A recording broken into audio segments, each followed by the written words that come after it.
नमस्ते। आप सभी से अनुरोध है कि कृपया हमारे चैनल को सब्सक्राइब करें, वीडियो को लाइक भी अवश्य कर लें। अब महाराष्ट्र ने भी यूसीसी को लागू करने की घोषणा कर दी है।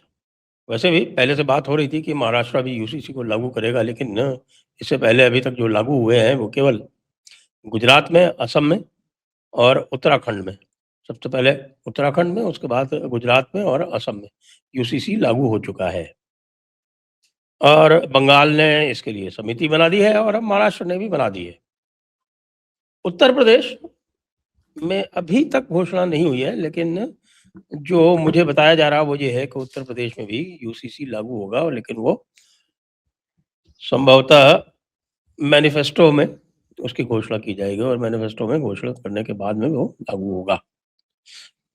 तो आप समझ लीजिए कि इसके बाद जो है वो कितनी तबाही होने वाली है। खासतौर से मुस्लिम आले मुल्मा में वो कितना हल्ला गुल्ला करने वाले हैं और कितनी जोर जोर से बातें करने वाले हैं कि देखिए उनके साथ कितना अन्याय हो गया। वैसे भी आज की डेट में जो स्थिति है भारत में, वो शरीयत को एक तरह से समाप्त करने के लिए पूरी तरह से अनुकूल है। यदि वैश्विक पटल पे देखें तो वैश्विक पटल पे भी धीरे धीरे माहौल बनता जा रहा है। और ये जिसको हम बोलते हैं कि ये जो मुस्लिम ढोंग है, मुस्लिम हिपोक्रेसी है, वो नित नई एक अपनी कोई ना कोई अ, अपना कोई उदाहरण दिखा देती है। जैसे अभी लेटेस्ट देखें आप, लेटेस्ट क्या हुआ, और इसको फिर हम परीक्षण करेंगे इसका भारतीय परिप्रेक्ष्य में, ख़ास तौर से जब बात होती है यूसीसी की या मज़ारों की या लैंड जिहाद की, लव जिहाद की, इन सब की बात होती है तब। तो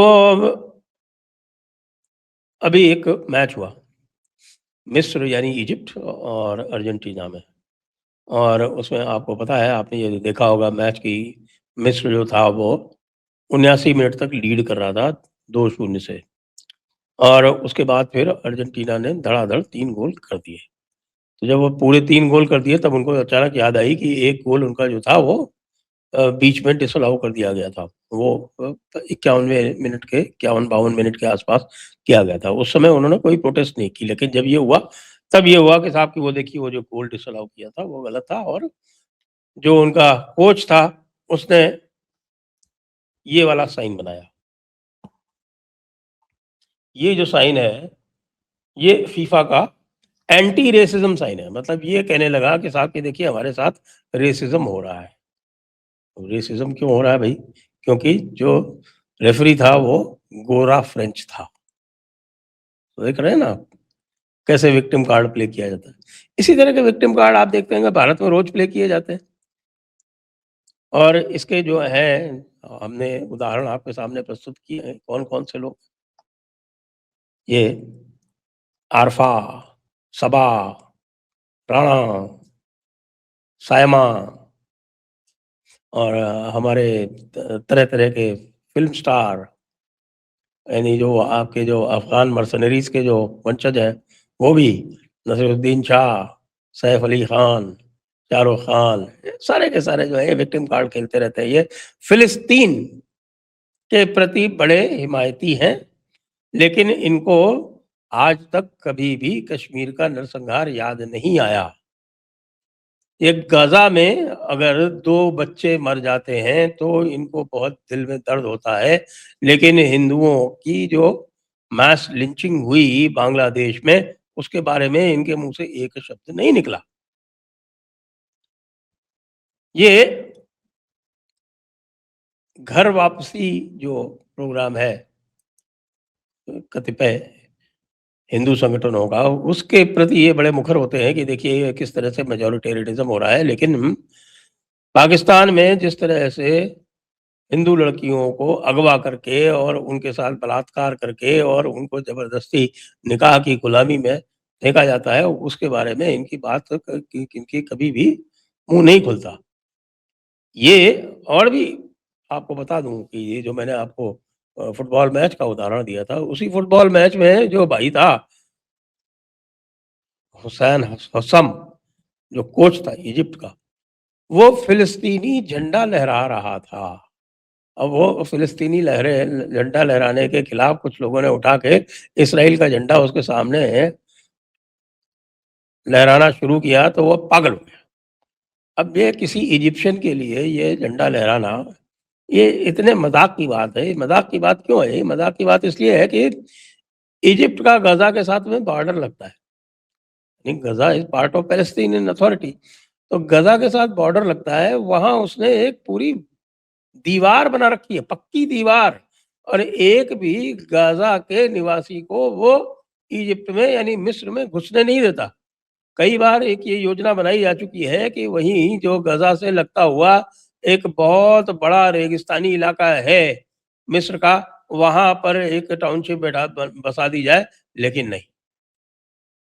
इजिप्ट, मिस्र एक भी गाज़ा वाले फ़िलिस्तीनी को अंदर नहीं घुसने देता।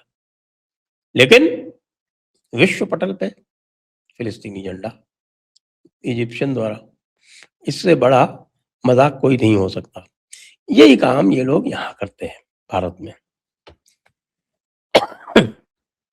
इल्लीगल मज़ारें बनाएँगे। कल मैंने आपको एक किस्सा सुनाया था कि साहब फौलाद शाह, ये पता नहीं कहाँ-कहाँ से पीर और आपके सूफ़ी ये पैदा हो जाते हैं और फिर ये सड़कों पे ही मरते हैं।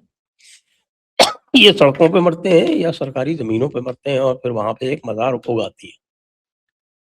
और जब मज़ार उगाती है तो फिर उसके बाद तो आपको पता है कि सबसे मज़ार आ गई तो उसके बाद तो वहाँ पे अ, वक़्फ़ की फिर प्रॉपर्टी हो जाती है, फिर वो अल्लाह की प्रॉपर्टी हो जाती है, फिर अल्लाह की प्रॉपर्टी को छेड़ा नहीं जा सकता, इत्यादि, इत्यादि ये सब सारी चीज़ें होती हैं। वातावरण भारत में बदल गया है, बदल रहा है नहीं, बदल गया है।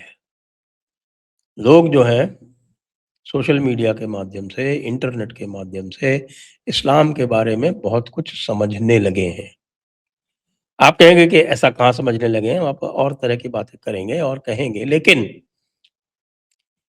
इसका जो सबसे बड़ा प्रमाण है, वो सबसे बड़ा प्रमाण आपको वोटिंग में दिखने लगा है अब। पहले दिखता नहीं था, अब ये निश्चित रूप से दिखने लगा है। जब ये इस तरह से दिखने लगा है, तो फिर तो आपको सोचना पड़ेगा ना कि वाक़ई जो हम कह रहे हैं कि लोगों में लैंड जिहाद के प्रति एक चेतना है, तो लैंड जिहाद मज़ारों के माध्यम से होता है, लैंड जिहाद जो है वो एन्क्रोचमेंट्स के माध्यम से होता है। एन्क्रोचमेंट्स के लिए जो है वो सुप्रीम कोर्ट ने फ्री हैंड दे दिया है सरकारों को और उस फ्री हैंड की एक्सरसाइज़ हो रही है। वही जो मैंने बताया आपके मुरादाबाद में फौलाद शाह की मज़ार जो थी वो ढहा दी गई और वो चिल्लाते रह गए, जो उसके मज़ार के संरक्षक थे कि साहब हमको नोटिस नहीं दिया। उनको बताया गया कि वैसे तो नोटिस दिया है, लेकिन नोटिस देना आवश्यक नहीं है। इल्लीगल एन्क्रोचमेंट के लिए नोटिस देना भी आवश्यक नहीं है। अब ये एक तरह से सेटल्ड लॉ हो गया है और सभी जगह ये चल रहा है।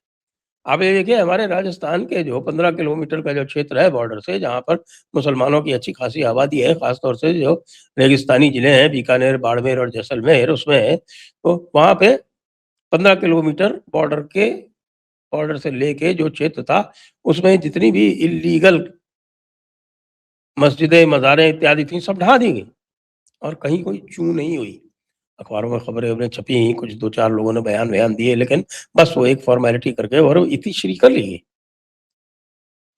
तो आप देख रहे हैं ना कि माहौल कितना बदल गया है। इसी बदलते हुए माहौल में साहब अब सारी जो आगे की कार्रवाई है, वो होनी है। आगे लव जिहाद के प्रति भी अब चेतना बहुत बढ़ी है अब। शायद ही एक भी ऐसा लव जिहाद का केस जो संज्ञान में आता हो, वो बिना रिपोर्टिंग के जाता हो। एक समय वो था जब खुले में लोगों ने लव जिहाद कर लिया और किसी को पता भी नहीं चला। अब ऐसा नहीं है। अब जानकारी न केवल होती है, उस जानकारी के ऊपर कार्रवाई भी होती है, उस जानकारी के ऊपर प्रभावी कार्रवाई होती है। कई प्रदेशों में एंटी कन्वर्शन लॉ भी आ गया है और उस एंटी कन्वर्शन लॉ को बड़ी इफ़ेक्टिवली लागू किया जा रहा है। यहाँ तक कि अब हाई कोर्ट्स और सुप्रीम कोर्ट्स ने भी संज्ञान लेना आरंभ कर दिया है और उसका उदाहरण मैं आपको कल दे चुका हूँ, जो जस्टिस मुनीर का जो जजमेंट है, या जस्टिस मुनीर का जजमेंट के अलावा ये एक मद्रास हाई कोर्ट का भी जजमेंट आया है, जो मद्रास हाई कोर्ट का जजमेंट कहता है कि भई आप किसी भी तरह से इसको जस्टिफाई नहीं कर सकते कि आप मुसलमान भी हैं और बैकवर्ड भी हैं, दोनों काम एक साथ नहीं हो सकते। तो ये इसीलिए हो रहा है क्योंकि चेतना जो है वो फैल रही है और उस चेतना को फैलाने में हमारे भाईजान लोगों का भी उतना ही योगदान है, क्योंकि भई इंटरनेट युग में उनको थोड़ा-सा सब्र करना चाहिए था, थोड़ी-सी और चीज़ें सोचनी चाहिए थी। ख़ैर यूरोप और अमेरिका वालों को तो वो बेवकूफ़ बना सकते हैं, लेकिन भारत वालों को नहीं बना सकते हैं। तो इसलिए आज का मेरा संदेश यही है कि भाई भाईजान लोगों, अब आपकी जो ढोंग और हिपोक्रेसी और जो कुछ भी आपने जो फैला रखा है खटराग, अब लोगों की समझ में आने लगा है, विशेषकर भारत में। और अब रोल बैक का टाइम है। Yes sir, it is roll back time, it is घर वापसी टाइम। जय हिंद, जय भारत, वंदे मातरम।